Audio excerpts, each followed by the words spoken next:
As somebody with a particularly deep voice, I always liked older Christmas music because there's a lot more deep singers with Bing Crosby and people like that. But apparently there's a reason why Christmas music is so old. This is Bing Crosby. Exactly. Maybe you know him from this Christmas album, or maybe you don't know him at all, but you definitely know his voice. I'm dreaming. See, deeper voices aren't really. What if I told you I believe he's the much reason anymore. for this, and all this? Think of your top 3 favorite Christmas songs. I'm willing to bet that a majority of you would have at least 2 songs from the 40s or the 50s, but why is so much of our Christmas music from this era? I have spent the past week researching and digging to answer this question, and how it relates to war, Hollywood, and Coca-Cola. So, let's discuss. The year is 1941. The attack on Pearl Harbor just happened, but 17 days later, on Christmas Day, Bing Crosby would perform White Christmas for the first time on his weekly NBC radio program.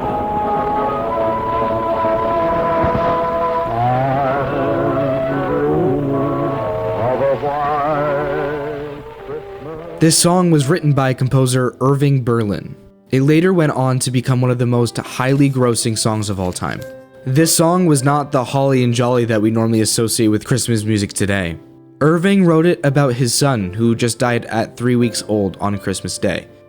That is much more depressing than I expected. I kind of assumed people were like, oh, I need something jolly after the terribleness that's going on in World War II. Song about grief, loss, and longing that, unfortunately, resonated with the American people of the time. White Christmas eventually appeared on a 1942 film called Holiday Inn, and ended up winning an Academy Award for the song. This is really where the song started to pick up steam. Almost exactly 1 year after the US declared war against Japan, mothers, sisters, daughters were missing their husbands, brothers, and sons overseas. Especially during Christmas that was all about unity and family. The country didn't necessarily want a song that was all about how amazing the gifts were or about how fun sleigh rides are, but more just longing to be with the ones that you love during this time. But also you need to understand that at this And it's also kind of a simple message that a lot of people can resonate with, even if it's not during a bad time. It's simple, it's there, and people just enjoy it. This time, Christmas was not nearly as commercialized as it is now. And that change was kind of kicked off by White Christmas. The entertainment industry didn't really capitalize on Christmas. Apart from A Christmas Carol, there wasn't a whole lot of media on Christmas. It didn't seem like a good marketing strategy because the holiday season was just a short season throughout the whole year. But the entertainment industry really saw how much it was connecting with people, and it was selling like crazy. So now we have these jazz crooners and singers of the 40s and the 50s trying to get in on that craze. Every year after 1942, a new classic would be written. These songs were instant classic hits that were immediately put into the record players of American homes. Because before then, Christmas music was all religious music, but now we have these songs that are focusing on family, love, and tradition more than the actual religious meaning behind the holiday. This made this music attractive to every American home that celebrated this holiday. But Christmas is so closely tied with memories and nostalgia. After the 50s, all this music had already been made, and it was part of the Christmas tradition in homes. Now after that, if someone made Christmas music, it became harder and harder as years went on to get put on that playlist because we already had it. Like, when I go and listen to Christmas music, I want to hear the stuff I've heard before. I don't necessarily want to hear something. Well, yeah, because people have these like traditions in their mind. When they think of Christmas, they think of those times they had with their family growing up. So it becomes this barrier to entry for everybody else. I went in just kind of wishing there was more deep baritones or basses that sang big stuff. I used to be a singer a long, long time ago. And obviously I'm a bit more of a bass, but Christmas was the one time where I could sing along with stuff. And so otherwise I was stuck in the background doing the beat as most basses do. But knowing that there's more of a reason as to why got stuck behind because of that barrier for entry, it makes sense. Something new. Every year since the 40s and 50s, pop musicians have been trying to get their music pushed into the holiday scene. But it's a really, really hard thing to break into. But the reward of successfully getting a song off the ground is huge. Christmas is so closely associated with its music. And every year when Christmas comes around, you'll get a spike in revenue and you'll get a spike in streams. But now it's almost impossible, with a few notable examples since the 40s and 50s, like with Wham, like with Paul McCartney, or really recently Mariah Carey. She's known as like the Queen of Christmas now because she had a song that came out pretty recently that absolutely blew up. And I think right now it's the most popular Christmas song, and it has been for a while, since it came out really.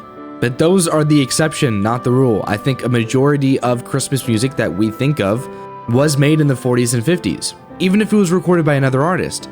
And that's another thing. Christmas music is so commonly covered. Because this music is so closely tied to nostalgia and we like the Christmas music that was written back then, it kind of doesn't make any sense to put all the effort into writing a new one. So a lot of artists are covering old Christmas songs. Yeah, I mean, even when I did do a lot of singing and I was in like choirs and stuff like that, it's not like we were doing anything recent. We were doing White Christmas and things like that. And I would have killed to sing anything else during those times because I got really sick of it, but now I kind of miss it. But like, I always think about the "You're a mean one, Mr. Grinch," and like all of that deeper stuff. And White Christmas, Baby It's Cold Outside, which has changed in meaning slightly in modern terms, but at the time it was a much more innocent idea. Just recently, Lauve, how do you pronounce it? Leve. So take a recent example like Leve, who just recently put out her music video for her cover of Santa Baby. And she's a perfect example of someone that should cover a song like this. Her style and her brand has always been kind of this callback to nostalgia, called back to an older time. And she very much has that theatrical Disney princess kind of jazzy voice that we associate with this time. Christmas is so closely associated with being cozy, things being warm, and the song from the 40s and 50s, that is a correlation. Early recording equipment and recording with things like ribbon microphones or playing back with vinyl records all gave a certain warmth to it and a certain timelessness to it. It sounds so organic, so warm, so dreamy, and that's all things that we associate with Christmas time. I think that can add to... I know I'm harping a lot on like basses and deeper singers, but like the richness and the ribbon microphones and all those, that definitely added to it, and adding to that warmth was a big deal. The 40s and the 50s were perfectly suited for Christmas music. It was a time where we felt so divided and wanted to feel unified more than ever. It was a time where there was a complete open market for this kind of thing. It was a time where TV and radio was on the rise and American popular culture as a whole was on the rise. So out comes these songs associated with this holiday that are singing about timeless things like love, family, and unity. Everything that was sang about back then is still applicable today and are still things that we associate with Christmas to this day. Like, I don't really know many people that are wanting like new Christmas music. I like the Christmas music we have now. I think a lot of us are very happy with it. It's what we associate with Christmas, and once you grow up, when you think of Christmas, when you think of nostalgia when it comes to Christmas, it's your childhood. And that's what we listen to as children, so that's what we associate with Christmas. It's what we're going to play for our children, and it's what they're going to associate with Christmas. I think absolutely in 100 years, I think Christmas music is going to change a lot, but Christmas music is really something that is perfectly designed to be evolving slowly.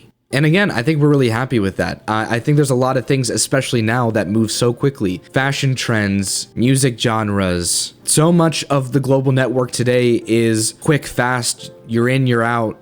But every year we kind of come back and listen to these old songs, and we're all just reminded of a time that we successfully overcame.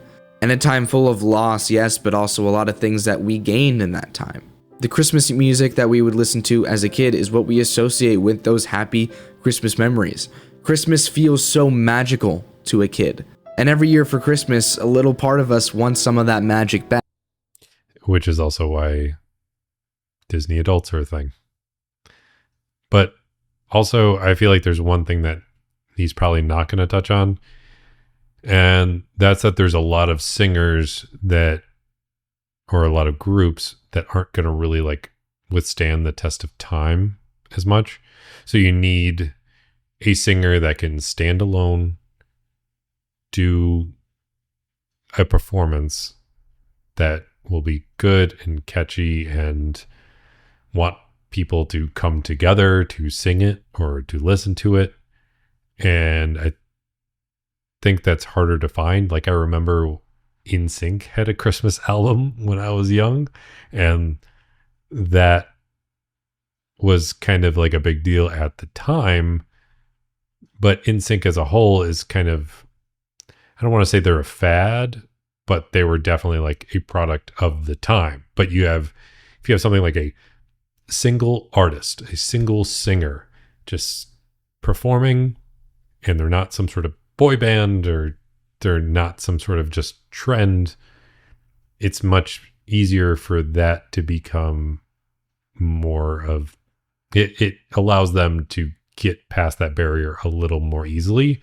So you have people like Ariana Grande, or even if Taylor Swift or somebody like that, if they did more Christmas stuff, or if they tried to really put everything into marketing one particular Christmas song to really get in there, they would probably be more successful at doing it. He even mentioned people like Paul McCartney, Mariah Carey. Those are more icons that have withstood the test of time. And it's not just for the Christmas music, it's because their other work also withstood a significant test of time. So you kind of got to be able to mix that in as well. Back. And that's what Christmas music gives us. It's no secret that I love vintage music, especially from the 40s and 50s. It has such a distinct sound. It's so dreamy. It's so characteristic of the time. But more than that, I love Christmas so much. It's one of my favorite holidays. So put them together, I have such a big passion for Christmas music. I absolutely love it. Let me know what Christmas music you guys like to listen to, or what you listen to with your family. Also, let me know in the comments any weird family traditions that you guys have during Christmas. I know growing up in a family that was full of... So one random Christmas tradition that my mom's side of the family has is that they would sing happy birthday to Jesus with a big cake, but they would sing it in Polish, despite the fact that that family is not Polish at all. It's this weird tradition because a lot of the first generation, aka my mom's generation, all went to a similar school where they all taught Polish, because Polish is such a big thing in Chicago. And so one of the easiest things to remember was how to sing happy birthday. So it became this like weird tradition that stuck with the family. Tradition. There were a lot of things that I thought were perfectly normal, but not every family did. So I'm kind of curious to hear what your family does every year. Tradition is so important to life and keeping history alive. I love living in this era. I love living in modern times, but I also love exploring back then. There's so much we can learn about ourselves, and there's so much stuff we can take now and use for the future. Oh, also, I can't believe I haven't mentioned this yet, but we hit 1,000 subscribers. That's great. I haven't been doing this for that long, and I've already... So I kind of wish this guy dove into some stuff a bit more, but I got to call him out. His name's Nico Reinhardt. He only has 3.3 thousand subscribers. So I will definitely link this video down in the description. If you're at all interested, please go check him out. This video definitely looks like it's blowing up a good amount. So I'm very happy for him. I just definitely wanted to see a bit more about why this stuff got so big. I didn't realize the connection with war times, but I do kind of wish he dove in a little deeper. But I think he did a great job.